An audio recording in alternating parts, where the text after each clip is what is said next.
Punjabi radio USA सुन रहे सारे ही मानयोग ਅਤੇ ਸਤਿਕਾਰਤ ਸਰੋਤਿਆਂ ਨੂੰ ਬਹੁਤ ਹੀ ਪਿਆਰ ਸਤਿਕਾਰ ਸਾਹਿਬ ਦੋਨੋਂ ਅੱਜ ਜੋੜ ਕੇ ਨਿੱਘੀ ਜਿਹੀ ਸਤਿ ਸ੍ਰੀ ਅਕਾਲ ਸਭ ਨੂੰ ਜੀ ਆਇਆਂ ਵਾਖਦੇ ਹਾਂ। ਸੋ ਪ੍ਰੋਗਰਾਮ ਦੇ ਵਿੱਚ ਆਪ ਸਭ ਦਾ ਨਿੱਘਾ ਸਵਾਗਤ ਹੈ। ਪ੍ਰੋਗਰਾਮ ਲੈ ਕੇ ਹਾਜ਼ਰ ਹੋ ਚੁੱਕੇ ਹਾਂ ਜੀ। ਮਿੰਟੂ ਗੁਰੂਸਰੀਆ ਜੀ ਆਪਣੇ ਨਾਲ ਜੁੜ ਚੁੱਕੇ ਨੇ ਖਬਰ ਤੇ ਨਜ਼ਰ ਪ੍ਰੋਗਰਾਮ ਦੇ ਵਿੱਚ।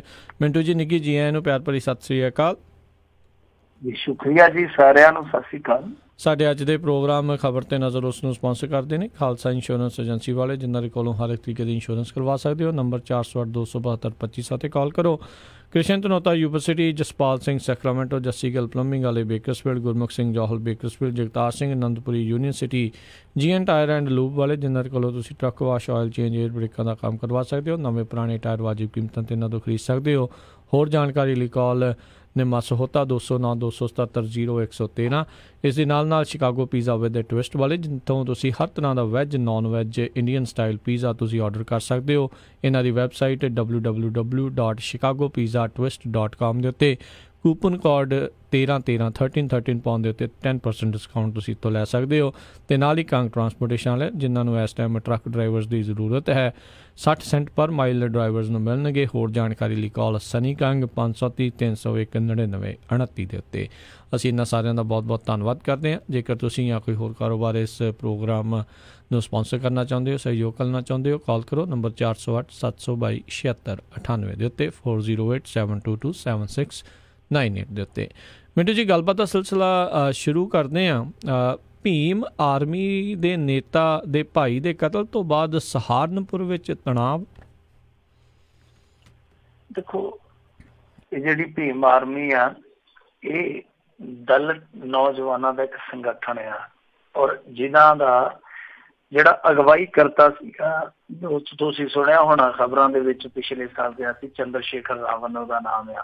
ਉਹਨਾਂ ਨੂੰ ਹਿਮਾਚਲ ਚੋਂ ਗ੍ਰਿਫਤਾਰ ਕੀਤਾ ਗਿਆ ਸੀਗਾ। ਇਹ ਰਾਵਣ ਉਦੋਂ ਹੀ ਸੁਰਖੀਆਂ ਚ ਆਇਆ ਸੀਗਾ ਜਦੋਂ ਪਿਛਲੇ ਵਰੇ ਇਸੇ ਦਿਨ ਇਸੇ ਹੀ ਜ਼ਿਲ੍ਹੇ ਦੇ ਵਿੱਚ, ਸਹਾਰਨਪੁਰ ਦੇ ਵਿੱਚ, ਔਰ ਇਹਨਾਂ ਹੀ ਦੋ ਸੰਗਠਨਾਂ ਦੇ ਜਾਂ ਦੋ ਧੜਿਆਂ ਦੇ ਦਰਮਿਆਨ ਹਿੰਸਾ ਹੋਈ ਸੀ ਬਹੁਤ ਵੱਡੇ ਪੱਧਰ ਤੇ।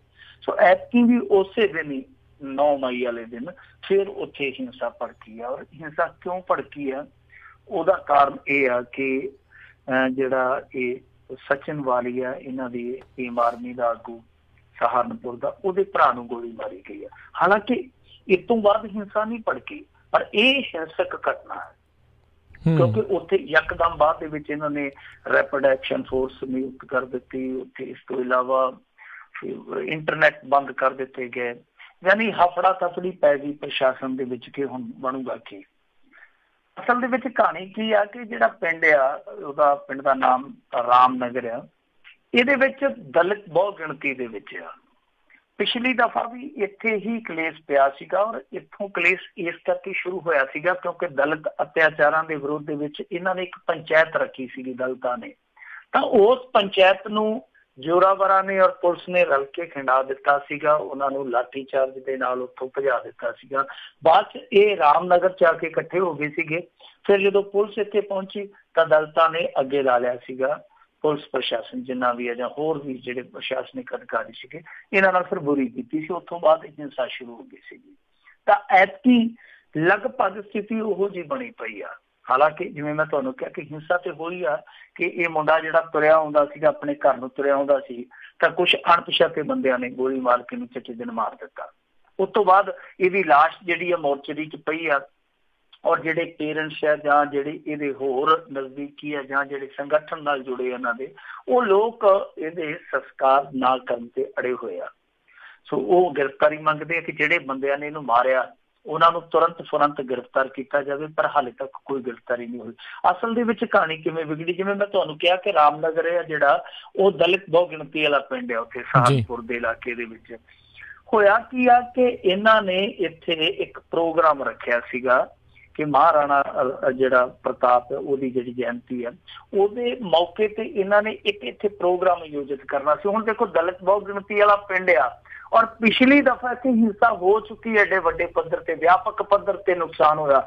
ਪ੍ਰਸ਼ਾਸਨ ਨੇ ਕੀ ਕੀਤਾ ਕਿ ਪਹਿਲਾਂ ਤੇ ਕਿਹਾ ਕਿ ਅਸੀਂ ਦੇਖੋ ਇਜਾਜ਼ਤ ਨਹੀਂ ਦੇਵਾਂਗੇ, ਪਰ ਮੰਗਲਵਾਰ ਨਾਟਕੀ ਢੰਗ ਦੇ ਨਾਲ, ਬਹੁਤ ਇੱਕ ਮੈਂ ਕਹੂੰਗਾ ਕਿ ਹੈਰਾਨੀਜਨਕ ਢੰਗ ਦੇ ਨਾਲ ਇਹ ਇਜਾਜ਼ਤ ਦੇ ਦਿੱਤੀ ਕਿ 150 ਬੰਦਾ ਜਿਹੜਾ ਜਾ ਕੇ ਉਹ ਇੱਥੇ ਆਪਣਾ ਸਮਾਗਮ ਕਰ ਸਕਦਾ। ਹੁਣ 150 ਕਿਹੜਾ ਗਿਣ ਕੇ ਭੇਜਿਆ ਕਿਸੇ ਨੇ, ਉੱਥੇ ਇਕੱਠ ਹੋ ਗਿਆ ਬਹੁਤ। ਇਹ ਜਿਹੜਾ ਕਤਲ ਹੋਇਆ ਤੇ ਉਸ ਤੋਂ ਬਾਅਦ ਹੀ ਹੋਇਆ ਜਦੋਂ ਉੱਥੇ ਇਕੱਠ ਹੋਇਆ। ਸੋ ਹੁਣ ਇੱਥੇ ਇੱਕ ਵਾਰੀ ਸਥਿਤੀ ਤੇ ਅੰਡਰ ਕੰਟਰੋਲ ਆ, ਪਰ ਬਹੁਤ ਜ਼ਿਆਦਾ ਹਿੰਸਾ ਕਿਤੇ ਉਸ ਦੌਰ ਦੇ ਵਿੱਚ ਦਾਖਲ ਨਾ ਹੋ ਜਾਵੇ ਜਿਹੜਾ ਦੌਰ ਪਿਛਲੇ ਸਾਲ ਦੇਖਿਆ ਸੀਗਾ। ਇਸ ਤੋਂ ਥੋੜਾ ਜਿਹਾ ਪ੍ਰਸ਼ਾਸਨ ਡਰਦਾ, ਪਰ ਪ੍ਰਸ਼ਾਸਨ ਨੇ ਕਿਤੇ ਨਾ ਕਿਤੇ ਇਹ ਹਿੰਸਾ ਜਿਹੜੀ ਪਿਛਲੀ ਦਫਾ ਵਾਪਰੀ ਸੀ ਉਹਦਾ ਇੱਕ ਵਾਰੀ ਫਿਰ ਨੀਂਹ ਪੱਥਰ ਰੱਖ ਦਿੱਤਾ, ਮੁੱਢ ਜ਼ਰੂਰ ਬੰਨ ਦਿੱਤਾ, ਕਿਉਂਕਿ ਪਹਿਲਾਂ ਇਹਨਾਂ ਨੇ ਇਜਾਜ਼ਤ ਨਹੀਂ ਦਿੱਤੀ। ਯਕਦਮ ਐਸੀ ਕਿਹੜੀ ਹਵਾ ਫਿਰ ਗਈ ਸੀਗੀ ਕਿ ਇਹਨਾਂ ਨੇ 150 ਬੰਦੇ ਨੂੰ ਅਲਾਉ ਕਰ ਦਿੱਤਾ, ਔਰ ਫਿਰ 150 ਬੰਦਾ ਗਿਣ ਕੇ ਨਹੀਂ ਭੇਜਿਆ ਗਿਆ, ਬਲਕਿ ਉੱਥੇ ਅਣਗਿਣਤ ਚਲੇ ਗਏ, ਜਿੱਥੋਂ ਬਾਅਦ ਇਹ ਸਾਰੀ ਗੱਲ ਸ਼ੁਰੂ ਹੋਈ ਆ। ਹੁਣ ਫਿਰ ਉੱਥੇ ਫਸਾਦ ਵਧੇ ਨਾ, ਇਸ ਕਰਕੇ ਸਾਰੇ ਚਿੰਤਤ ਆ, ਕਿਉਂਕਿ ਪਿਛਲੀ ਦਫਾ ਉੱਥੇ ਜਿਹੜੀ ਕਹਾਣੀ ਵਰਤੀ ਸੀਗੀ ਉਹ ਬਾਅਦ ਦੇ ਵਿੱਚ ਸਥਿਤੀ ਇੱਥੋਂ ਤੱਕ ਚਲੇ ਗਈ ਸੀਗੀ ਕਿ ਆਊਟ ਆਫ ਕੰਟਰੋਲ ਜਿਹਨੂੰ ਕਹਿ ਦਿੰਦੇ, ਕਿ ਇੱਕ ਵਾਰੀ ਹਾਲਾਤ ਏਦਾਂ ਦੇ ਬਣ ਗਏ ਸੀਗੇ ਕਿ ਆਊਟ ਆਫ ਕੰਟਰੋਲ ਹੋ ਗਈਆਂ ਸੀਗੀਆਂ ਪ੍ਰਸਥਿਤੀਆਂ। ਜੀ ਜੀ ਜੀ। ਅਗਲੀ ਜਿਹੜੀ ਆਪਾਂ ਮਿੰਟੂ ਜੀ ਗੱਲ ਕਰਦੇ ਹਾਂ, ਨਾਸਾ ਦਾ ਝਾਂਸਾ ਦੇ ਕੇ ਠੱਗਣ ਦਾ ਹੈਰਾਨਕੁਨ ਮਾਮਲਾ ਸਾਹਮਣੇ ਆਇਆ। ਇਹ ਕਮਾਲ ਕੀਤੀ ਹੈ ਇਹਨਾਂ ਨੇ। ਵੈਸੇ ਨਾ ਇਹ ਸਾਡਾ ਜਿਹੜਾ ਮੁਲਕ ਆ ਇਹ ਨਟਵਰ ਲਾਲ ਦਾ ਮੁਲਕ ਆ, ਤੇ ਨਟਵਰ ਲਾਲ ਦੀ ਵਿਰਾਸਤ ਨੂੰ ਕਦੇ ਵੀ ਟੁੱਟਣ ਨਹੀਂ ਦਿੰਦੇ। ਇੱਥੋਂ ਦੇ ਜਿਹੜੇ ਜੂਨੀਅਰ ਨਟਵਰ ਲਾਲ ਆ ਉਹ ਤੋਰੀ ਰੱਖਦੇ ਆ। ਨਟਵਰ ਲਾਲ ਦੇ ਕਿਸੇ ਬਹੁਤ ਆ, ਕਿਤੇ ਸੁਣਾਵਾਂਗਾ ਮੈਂ ਤੁਹਾਨੂੰ ਦਿਲ ਮਿਲੀ ਤੇ। ਨਟਵਰ ਲਾਲ ਇਹੋ ਜਿਹਾ ਛਾਤਰ ਬੰਦਾ ਸੀ, 3 ਵਾਰੀ ਤਾਜ ਮਹਿਲ ਵੇਚ ਗਿਆ, 2 ਵਾਰੀ ਲਾਲ ਕਿਲਾ ਵੇਚ ਗਿਆ, 1 ਵਾਰੀ ਰਾਸ਼ਟਰਪਤੀ ਭਵਨ ਹੀ ਵੇਚ ਗਿਆ, 1 ਵਾਰੀ ਸੰਸਦ ਸਮੇਤ 545 ਮੈਂਬਰਾਂ ਦੇ ਵੇਚ ਗਿਆ ਸੀਗਾ। ਜਿਹੜਾ ਛਾਤਰ ਆਦਮੀ ਸੀਗਾ ਉਹਦੀ ਵਿਰਾਸਤ ਨੂੰ ਕੋਈ ਨਾ ਕੋਈ ਅੱਗੇ ਤੋੜਦਾ। ਪਿਛਲੇ 1.5-2 ਸਾਲ ਪਹਿਲਾਂ ਦੀ ਗੱਲ ਜੇ ਅਸੀਂ ਦੇਖੀਏ ਤੇ ਫਰੀਦਕੋਟ ਹਾਊਸ ਦਾ ਚਾਚਾ ਭਤੀਜਾ ਇੱਕ ਸੌਦਾ ਕਰ ਗਿਆ ਸੀਗਾ, ਬਾਅਦ ਦੇ ਵਿੱਚ ਉਹਨਾਂ ਨੂੰ ਗ੍ਰਿਫਤਾਰ ਕੀਤਾ ਗਿਆ ਸੀ। ਇੱਕ ਵਪਾਰੀ ਤੇ 1 ਕਰੋੜ 33 ਲੱਖ ਰੁਪਈਆ ਵੀ ਉਹ ਲੈ ਗਏ ਸੀਗੇ ਜੀ। ਖੈਰ ਇਹ ਜਿਹੜੀ ਘਟਨਾ ਵਾਪਰੀ ਹੈ ਇਹ ਦਿੱਲੀ ਦੇ ਵਿੱਚ ਬਹੁਤ ਸ਼ਾਨਦਾਰ ਢੰਗ ਨਾਲ ਠੱਗੀ ਮਾਰੀ ਗਈ। ਸ਼ਾਨਦਾਰ ਢੰਗ ਨਾਲ ਮੈਂ ਤਾਂ ਕਹੂੰਗਾ ਕਿ ਨਾਸਾ ਦਾ ਨਾਮ ਵਰਤਿਆ ਗਿਆ ਇਹਦੇ ਵਿੱਚ ਜੀ। ਇਹ 2 ਪਿਓ ਪੁੱਤ ਸਨ, ਦੋਨਾਂ ਪਿਓ ਪੁੱਤਾਂ ਦੀ ਇਹ ਜੋੜੀ ਹੈ ਜਿਹੜੀ ਬੜੇ ਸ਼ਾਨਦਾਰ ਫਲੈਟ ਦੇ ਵਿੱਚ ਰਹਿੰਦੀ ਸੀ, ਜਿਹਦਾ ਰੈਂਟ ਹੀ 60,000 ਸੀਗਾ ਮਹੀਨੇ ਦਾ। ਫਿਰ ਨਾਲ 2 ਪਰਸਨਲ ਬਾਡੀਗਾਰਡ ਵੀ ਚੱਲਦੇ ਸੀ ਤੇ ਆਪ ਵੀ ਆਡੀ ਤੇ ਘੁੰਮਿਆ ਘਮਾਇਆ ਕਰਦੇ ਸੀਗੇ। 7 ਆਫਿਸ ਖੋਲੇ ਸੀਗੇ। ਅਸਲ ਦੇ ਵਿੱਚ ਇਹਨਾਂ ਨੇ ਝਾਂਸਾ ਕੀ ਦਿੱਤਾ ਸੀਗਾ ਕਿ ਅਸੀਂ ਇੱਕ ਮਸ਼ੀਨ ਬਣਾਈ ਆ, ਔਰ ਉਹ ਮਸ਼ੀਨ ਐਸੀ ਮਸ਼ੀਨ ਆ ਕਿ ਜਿਹੜੀ ਅਸਮਾਨੀ ਬਿਜਲੀ ਹੁੰਦੀ ਆ ਜਾਂ ਜਿਹੜੀ ਕੁਦਰਤੀ ਬਿਜਲੀ ਜਿਹਨੂੰ ਆਪਾਂ ਕਹਿ ਦਿੰਦੇ ਆ, ਉਸ ਬਿਜਲੀ ਤੋਂ ਇਹਨਾਂ ਨੇ ਕਿਹਾ ਸੀਗਾ ਕਿ ਇਹ ਮਸ਼ੀਨ ਜਿਹੜੀ ਆ ਉਹ ਘਰ ਦੀ ਬਿਜਲੀ ਦਾ ਉਤਪਾਦਨ ਕਰਦੀ ਆ। ਤੇ ਇੱਕ ਕਾਰੋਬਾਰੀ ਪਟਲਿਆਂ ਦਾ ਨੇ ਕਹਿੰਦੇ ਜੀ ਟੈਸਟਿੰਗ ਕਰਨੀ ਆ ਆਪਾਂ। ਉਸ ਤੋਂ ਬਾਅਦ ਇਹਨਾਂ ਨੇ ਇਹ ਦੇਖੋ ਚਲਾਕ ਕਿੱਡੇ ਸਨ, ਇੱਕ ਨਾਲ ਵਿਗਿਆਨੀ ਰੱਖਿਆ ਹੋਇਆ ਸੀਗਾ, ਔਰ ਵਿਗਿਆਨੀ ਵੀ ਅਸਲ ਦੇ ਵਿੱਚ ਉਹ ਕਲਾਕਾਰ ਸੀਗਾ, ਆਰਟਿਸਟ ਸੀਗਾ, ਤੇ ਉਹਨੂੰ 20,000 ਰੁਪਇਆ ਦਿੰਦੇ ਸੀਗੇ ਕਿ ਤੂੰ ਜਿੱਦਾਂ ਅਸੀਂ ਕਵਾਂਗੇ ਐਕਟਿੰਗ ਕਰੀ ਜਾਣੀ ਆ। ਤੇ ਉਹਨੂੰ ਇਹਨਾਂ ਨੇ ਰੋਲ ਦਿੱਤਾ ਸੀਗਾ ਕਿ ਤੂੰ DRDO ਜਿਹੜਾ ਕਿ ਰੱਖਿਆ ਮੰਤਰਾਲੇ ਦਾ ਹੀ ਇੱਕ ਅਦਾਰਾ, ਉਹਦਾ ਵਿਗਿਆਨੀ ਬਣ ਕੇ ਵਿਚਰਨਾ। ਤਾਂ ਉਹ ਨਾਲ ਦੀ ਨਾਲ ਸਾਰੀਆਂ ਚੀਜ਼ਾਂ ਜਿਹੜੀਆਂ ਇਹ ਸਮਝਾਉਂਦੇ ਸੀ, ਉਹ ਦੱਸੀ ਜਾਂਦਾ ਸੀਗਾ ਕਿ ਇੱਥੇ ਹੁਣ ਟੈਸਟਿੰਗ ਹੋਣੀ ਆ। ਇਸ ਤੋਂ ਬਾਅਦ ਡਿਫੈਂਸ ਮਿਨਿਸਟਰੀ ਨੇ ਹਰੀ ਝੰਡੀ ਦੇ ਦੇਣੀ। ਉਸ ਤੋਂ ਬਾਅਦ ਜਿਹੜੀ ਇਹ ਮਸ਼ੀਨ ਆ ਉਹ ਨਾਸਾ ਨੇ 3700 ਕਰੋੜ ਰੁਪਈਏ 'ਚ ਖਰੀਦ ਲੈਣੀ ਆ। ਉਹ ਕਾਰੋਬਾਰੀ ਸੀਗਾ ਜਿਹੜਾ ਉਹ ਲਾਲਚ ਆ ਗਿਆ। ਕਾਰੋਬਾਰੀ ਆਦਮੀ ਤੁਹਾਨੂੰ ਪਤਾ ਹੀ ਹੈ, ਸੋਚਦਾ ਹੀ ਆ ਕਿ ਝੜੱਪਾ ਥੋੜਾ ਜਿਹਾ ਵੱਡਾ ਵੱਜ ਜਾਵੇ। ਉਹਨੇ ਇਹਨਾਂ ਨੂੰ ਪੈਸੇ ਦੇਣੇ ਸ਼ੁਰੂ ਕਰ ਦਿੱਤੇ, ਕਈ ਰਕਮਾਂ ਦਿੱਤੀਆਂ। ਮਸਲਨ 1 ਵਾਰੀ 1 ਕਰੋੜ ਤੋਂ ਵੱਧ। ਫਿਰ ਕਹਿੰਦੇ ਜੀ ਹਾਪੜ ਦੇ ਵਿੱਚ ਜਾ ਕੇ ਆਪਾਂ ਟੈਸਟਿੰਗ ਕਰਨੀ, ਉਹਦੇ ਲਈ ਖਾਸ ਕੈਮੀਕਲ ਚਾਹੀਦੇ ਆ, ਖਾਸ ਸੂਟ ਚਾਹੀਦੇ ਆ। 87 ਲੱਖ ਫਿਰ ਲੈ ਗਏ। ਫਿਰ ਕਹਿੰਦੇ ਜੀ ਇੱਥੇ ਟੈਸਟਿੰਗ ਕੈਂਸਲ ਹੋ ਗਈ ਆ, ਹੁਣ ਆਪਾਂ ਹਿਮਾਚਲ 'ਚ ਜਾ ਕੇ ਕਰਨੀ। ਉਹ ਨਾਲ ਜਿਹੜਾ ਕਲਾਕਾਰ ਰੱਖਿਆ ਸੀਗਾ ਉਹ ਵੀ ਨਾਲ ਦੀ ਨਾਲ ਦੱਸ ਦਿੰਦਾ ਸੀਗਾ ਕਿ ਨਹੀਂ ਜੀ ਇੱਥੇ ਹਾਲਾਤ ਮਕਬੂਲ ਨਹੀਂ ਹੈ, ਇਹ ਜਗ੍ਹਾ ਮੁਫੀਦ ਨਹੀਂ ਹੈਗੀ, ਆਪਾਂ ਹਿਮਾਚਲ ਦੀ ਵਾਦੀਆਂ 'ਚ ਜਾ ਕੇ ਟਰਾਈ ਕਰਨਾ। ਫਿਰ 54-55 ਲੱਖ ਰੁਪਈਆ ਲੈ ਗਏ। ਯਾਨੀ ਇਸ ਤਰ੍ਹਾਂ ਇੱਕ ਕਾਰੋਬਾਰੀ ਤੋਂ ਨਹੀਂ, ਇਹਨਾਂ ਨੇ 25-30 ਬੰਦੇ ਪੱਟ ਲਏ ਜਿਨ੍ਹਾਂ ਤੋਂ ਇਹ ਇਨਵੈਸਟਮੈਂਟ ਬਰੋਬਰ ਕਰਾਈ ਜਾਂਦੇ ਸਨ ਕਿ ਹੁਣ ਆਪਣਾ ਆਹ ਪ੍ਰੋਜੈਕਟ ਇੱਥੋਂ ਤੱਕ ਪਹੁੰਚ ਗਿਆ, ਅੱਗੇ ਆਪਣਾ ਇਹ ਪ੍ਰੋਜੈਕਟ ਇੱਥੇ ਚਲੇ ਜਾਣਾ, ਮੁੜ ਕੇ ਆਪਾਂ 3700 ਕਰੋੜ ਰੁਪਈਆ ਕਮਾ ਲੈਣਾ, ਉਹਦੇ 'ਚ ਤੁਹਾਡਾ ਹਿੱਸਾ ਤੁਹਾਨੂੰ ਮਿਲ ਜਾਣਾ, ਸਾਡਾ ਹਿੱਸਾ ਸਾਨੂੰ ਮਿਲ ਜਾਣਾ, ਆਪਾਂ ਦੋਵੇਂ ਧਿਰਾਂ ਜਿਹੜੀਆਂ ਖੁਸ਼ ਮੌਜਾਂ। ਪਰ ਹੋਇਆ ਕੀ ਆ ਕਿ ਬਾਅਦ ਦੇ ਵਿੱਚ ਇਹ ਸਾਰਾ ਕੁਛ ਹੈ ਜਿਹੜਾ ਉਹ ਠੱਗੀ ਦੇ ਰੂਪ ਦੇ ਵਿੱਚ ਸਾਹਮਣੇ ਆਇਆ। ਕਾਰੋਬਾਰੀ ਨੇ ਸ਼ਿਕਾਇਤ ਦਰਜ ਕਰਾਈ, ਹੁਣ ਫੜੇ ਗਏ ਆ। ਵੈਸੇ ਜਦੋਂ ਇਹਨਾਂ ਦਾ ਰਿਕਾਰਡ ਖੰਗਾਲਿਆ ਗਿਆ ਤਾਂ ਇਹ ਪਿਓ ਪੁੱਤ ਆ ਜਿਹੜੇ ਉਹ ਸ਼ੁਰੂ ਤੋਂ ਹੀ ਇਹੋ ਜਿਹੀ ਨਟਵਰਬਾਜ਼ੀ ਕਰਦੇ ਆਏ ਆ। ਯਾਨੀ ਪਹਿਲਾਂ ਕਈ ਮਾਮਲਿਆਂ 'ਚ ਜੇਲ੍ਹ ਜਾ ਚੁੱਕੇ, ਫਿਰ ਜੇਲ੍ਹ 'ਚ ਆਉਂਦੇ ਆ ਤੇ ਇਹ ਧੰਦਾ ਸ਼ੁਰੂ ਕਰ ਦਿੰਦੇ। ਪਰ ਇਸ ਵਾਰੀ ਇਹਨਾਂ ਨੇ ਜਿਹੜਾ ਨਾਸਾ ਦਾ ਝਾਂਸਾ ਦਿੱਤਾ ਉਹ ਸਾਰਿਆਂ ਨੂੰ ਹੈਰਾਨ ਕਰਦਾ, ਕਿਉਂਕਿ ਜਦੋਂ ਇਹ ਗ੍ਰਿਫਤਾਰ ਹੋ ਕੇ फोटो सैशन करवा रहे सन अपना। ਤੇ ਇਹ ਉਦਾਂ ਜਿਵੇਂ ਵਿਗਿਆਨੀਆਂ ਨੇ ਸੂਟ ਜੇ ਪਾਏ ਹੁੰਦੇ ਲਿਸ਼ਕਵੇਂ ਜੇ ਸਿਰੋਂ ਪੈਰ ਤੱਕ ਕੱਜੇ ਹੁੰਦੇ ਆ, ਉਹ ਪਾ ਕੇ ਫੋਟੋ ਖਿਚਾ ਰਹੇ ਸੀ ਔਰ ਬੜੇ ਸ਼ਾਨਦਾਰ ਢੰਗ ਦੇ ਨਾਲ, ਜਿੱਦਾਂ ਕੋਟ ਦੇ ਵਿੱਚ ਜੇਬਾਂ 'ਚ ਹੱਥ ਦਿੱਤੇ ਹੁੰਦੇ ਵੱਡੇ ਬਾਬੂਆਂ ਨੇ, ਉਹਦਾ ਹੱਥ ਦੇ ਕੇ ਸੂਟ ਦੇ ਵਿੱਚ ਇਹ ਫੋਟੋ ਸੈਸ਼ਨ ਕਰਵਾ ਰਹੇ ਸੀਗੇ। ਸੋ ਫੜੇ ਗਏ ਆ। ਪਰ ਇੱਕ ਗੱਲ ਚੰਗੀ ਆ ਕਿ ਇਹਨਾਂ ਨੇ ਨਾਸਾ ਦਾ ਹੀ ਝਾਂਸਾ ਦਿੱਤਾ। ਜੇ ਕਿਤੇ ਮੰਗਲ ਗ੍ਰਹਿ ਦਾ ਕਹਿ ਦਿੰਦੇ ਤੇ ਕਈ ਹੋਰ ਮੂਰਖਾਂ ਨੇ ਤੁਰ ਪੈਣਾ ਸੀਗਾ ਕਿ ਸਾਨੂੰ ਵੀ ਉੱਥੇ ਪਲਾਟ ਕੱਟ ਕੇ ਦਿਓ। ਜਦੋਂ ਕਿਤੇ ਸੁਖਬੀਰ ਬਾਦਲ ਨੇ ਰੈਲੀ ਕੀਤੀ ਤੇ ਅਸੀਂ ਉੱਥੇ ਜੂਸ ਵਾਲੀਆਂ ਰੇਹੜੀਆਂ ਤੋਂ ਪੈਸੇ ਲਿਆ ਕਰਾਂਗੇ, ਕਿਰਾਇਆ ਲਿਆ ਕਰਾਂਗੇ। ਸੋ ਠੱਗੀਆਂ ਇੱਥੇ ਅਜੀਬੋ ਗਰੀਬ ਢੰਗ ਦੇ ਨਾਲ ਵੱਜਦੀਆਂ। ਆ ਥੋੜੇ ਦਿਨ ਪਹਿਲਾਂ ਇੱਕ ਰਿਟਾਇਰਡ ਬ੍ਰਿਗੇਡੀਅਰ ਨੂੰ ਵੀ ਇਸੇ ਢੰਗ ਦੇ ਨਾਲ ਠੱਗਿਆ ਗਿਆ ਸੀਗਾ। ਇਸੇ ਤਰ੍ਹਾਂ ਹੀ ਇੱਕ ਬੰਦੇ ਨੇ ਪ੍ਰਾਪਰਟੀ ਦਾ ਝਾਂਸਾ ਦੇ ਕੇ ਇਨਵੈਸਟਮੈਂਟ ਕਰਾਈ ਔਰ ਬਾਅਦ ਦੇ ਵਿੱਚ ਉਹ ਜਿਸ ਤਰੀਕੇ ਨਾਲ ਭੱਜਿਆ, ਉਹ ਕਿੱਸਾ ਵੀ ਆਪਾਂ ਸ਼ਾਇਦ ਸੁਣਿਆ। ਖੈਰ ਇਹ ਜਿਹੜੇ ਨਾਸਾ ਵਾਲੇ ਆ ਹੁਣ ਇੱਕ ਦਫਾ ਤੇ ਨਾਸਾ ਬਣਾ ਕੇ ਪੁਲਿਸ ਦੇ ਉੱਤੋਂ ਬਹਿ ਗਿਆ। ਅੱਗੇ ਕਦੋਂ ਤੱਕ ਇਹਨਾਂ ਨੂੰ ਕਾਨੂੰਨ ਠੱਲੀ ਰੱਖੂਗਾ, ਰੋਕੀ ਰੱਖੂਗਾ, ਸਮਾਂ ਦੱਸੂਗਾ। ਪਰ ਦੱਸਦੇ ਆ ਕਿ ਬਹੁਤ ਚਾਤਰ ਆ ਔਰ ਦਿਲਚਸਪ ਗੱਲ ਇਹ ਆ ਕਿ ਪਿਛੋਕੜ ਇਹਨਾਂ ਦਾ ਪੰਜਾਬੀ ਆ। ਜੀ ਜੀ ਜੀ ਅਗਲੀ ਆਪਾਂ ਮਿੰਟੂ ਜੀ ਗੱਲ ਕਰਦੇ ਹਾਂ। ਹਾਈ ਕੋਰਟ ਨੇ ਵਜ਼ਾਰਤੀ ਵਾਧੇ ਦੇ ਉੱਤੇ ਪੰਜਾਬ ਸਰਕਾਰ ਨੂੰ ਬਹਿਸ ਕਰਨ ਲਈ ਕਿਹਾ। ਦੇਖੋ ਇਹ ਨਾ ਇੱਕ ਪਟੀਸ਼ਨ ਪੈ ਗਈ ਸੀਗੀ ਉਦਣ ਹੀ ਜਿੱਦਣ ਇਹਨਾਂ ਨੇ ਵਜ਼ਾਰਤੀ ਵਾਧਾ ਕੀਤਾ, ਜਿੱਦਾਂ ਮੰਤਰੀ ਮੰਡਲ ਵਧਾਇਆ ਸੀਗਾ ਇਹਨਾਂ ਨੇ, ਤਾਂ ਨਾਲ ਦੀ ਨਾਲ ਠੀਕ ਉਸੇ ਸਮੇਂ ਹੀ ਪਟੀਸ਼ਨ ਪੈ ਗਈ ਸੀਗੀ ਕਿ ਇਹਨਾਂ ਨੂੰ ਰੋਕਿਆ ਜਾਵੇ ਮੰਤਰੀ ਮੰਡਲ 'ਚ ਵਾਧਾ ਕਰਨ ਤੋਂ। ਬਹਰਹਾਲ ਫਿਰ ਇਹਨਾਂ ਨੇ ਉਹ ਸਹੁੰ ਚੁੱਕ ਸਮਾਗਮ ਆਪਣਾ ਜਿਹੜਾ ਕਰ ਲਿਆ। ਉਸ ਤੋਂ ਬਾਅਦ ਪਟੀਸ਼ਨ ਤੇ ਸੁਣਵਾਈ ਸ਼ੁਰੂ ਹੋ ਗਈ। ਹੁਣ ਇਹਦੇ ਤੇ ਨਿਪਟਾਰਾ ਇਹ ਹੋਇਆ ਕਿ 28 ਮਈ ਨੂੰ ਪੰਜਾਬ ਸਰਕਾਰ ਇਸ ਮਾਮਲੇ ਤੇ ਅੰਤਮ ਜਵਾਬ ਦੇਵੇਗੀ ਤੇ ਬਹਿਸ ਕਰੇਗੀ। ਹਾਈ ਕੋਰਟ ਨੇ ਹੁਕਮ ਦੇ ਦਿੱਤਾ ਕਿ ਤੁਸੀਂ ਬਹਿਸ ਕਰੋਗੇ। ਔਰ ਇਹਦੇ ਵਿੱਚ ਇੱਕ ਦਿਲਚਸਪ ਚੀਜ਼ ਹੋਰ ਵੀ ਆ ਕਿ ਜਿਹੜੇ ਐਡਵੋਕੇਟ ਜਨਰਲ ਆ ਪੰਜਾਬ ਦੇ, ਉਹ ਇਸ ਮਾਮਲੇ 'ਚ ਪੇਸ਼ ਨਹੀਂ ਹੋ ਸਕਦੇ। ਉਹਦਾ ਕਾਰਨ ਇਹ ਆ ਕਿ ਖੁਦ ਉਹਨਾਂ ਨੂੰ ਵੀ ਪਾਰਟੀ ਬਣਾਇਆ ਗਿਆ ਇਸ ਮਸਲੇ 'ਚ। ਜਦੋਂ ਪਾਰਟੀ ਬਣ ਗਏ ਤਾਂ ਪੇਸ਼ ਨਹੀਂ ਹੋਣਗੇ। ਫਿਰ ਇਸ ਮਾਮਲੇ ਦੇ ਵਿੱਚ ਇੱਕ ਸੁਣਵਾਈ ਹੋਰ ਵੀ ਆ, ਪਰ ਉਹ ਸੁਣਵਾਈ ਹੁਣ ਇਕੱਠੀ ਹੋ ਜਾਣੀ ਆ।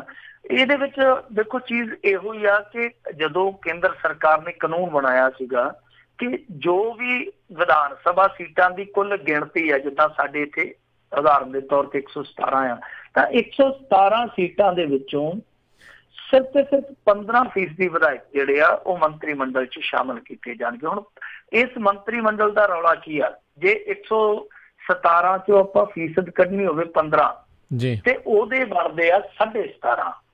ਇਹਨਾਂ ਨੇ ਆਪਣੇ ਮੰਤਰੀ ਮੰਡਲ 'ਚ ਲਿਆ 18। ਰੌਲਾ ਹੈ ਅੱਧੇ ਮੰਤਰੀ ਦਾ। ਹੁਣ ਕੋਈ ਵੀ ਨਹੀਂ ਕਹੂਗਾ ਕਿ ਮੈਂ ਅੱਧਾ ਮੰਤਰੀ ਬਣ ਕੇ ਰਵਾਂ, ਤੇ ਨਾ ਹੀ ਕੋਈ ਅੱਧੇ ਦਾ ਫਾਰਮੂਲਾ ਹੈ। ਯਾਨੀ ਕਲੀ ਜੋਟੇ ਵਾਲਾ ਚੱਕਰ ਹੈ। ਜੇ 17 'ਚ ਆ ਜਾਂਦੇ ਆ ਤੇ ਫਿਰ ਜਾਇਜ਼ ਆ, ਜੇ 18 'ਚ ਚਲੇ ਜਾਂਦੇ ਆ ਤਾਂ ਫਿਰ ਇਹ ਨਜਾਇਜ਼ ਹੋ ਜਾਂਦੇ ਆ 15% ਤੋਂ। ਹੁਣ ਇਹੀ ਰੌਲਾ, ਇਹ ਦਿਲਚਸਪ ਕਿੱਸਾ ਬਣ ਗਿਆ ਕਿ ਕਲੀ ਜੋਟੇ ਦੀ ਇਸ ਖੇਡ ਦੇ ਵਿੱਚ ਆਖਰ ਨਿਪਟਾਰਾ ਕਿਵੇਂ ਹੋਊਗਾ, ਫੈਸਲਾ ਕਿਵੇਂ ਹੋਊਗਾ। ਵੈਸੇ ਕੈਪਟਨ ਅਮਰਿੰਦਰ ਸਿੰਘ ਹੈ ਜਿਹੜਾ, ਉਹ ਇਹੋ ਜਿਹੇ ਚੱਕਰ ਪਾਉਣ ਲਈ ਬੜਾ ਪ੍ਰਸਿੱਧ ਆ। ਇਹ ਜਿਹੜੇ ਚੀਫ ਪਾਰਲੀਮੈਂਟ ਸੈਕਟਰੀ ਵਾਲੇ ਰੌਲੇ ਪਏ ਸੀਗੇ, ਇਹ ਸ਼ੁਰੂ ਕੈਪਟਨ ਅਮਰਿੰਦਰ ਸਿੰਘ ਨੇ ਕੀਤੇ ਸੀ। ਸਭ ਤੋਂ ਪਹਿਲਾਂ CPS ਇਹਨਾਂ ਨੇ ਬਣਾਏ ਸੀਗੇ। ਉਦੋਂ ਬਾਅਦ ਰੌਲਾ ਵੇਖ ਲਓ ਕਿੱਥੇ ਚੱਲਦਾ ਚੱਲਦਾ ਪੂਰੇ ਇੰਡੀਆ 'ਚ ਹੀ ਪਹੁੰਚ ਗਿਆ। ਕੇਜਰੀਵਾਲ ਹੋਰੀ ਵੀ ਰਗੜੇ ਗਏ ਇਸ ਮਸਲੇ 'ਚ।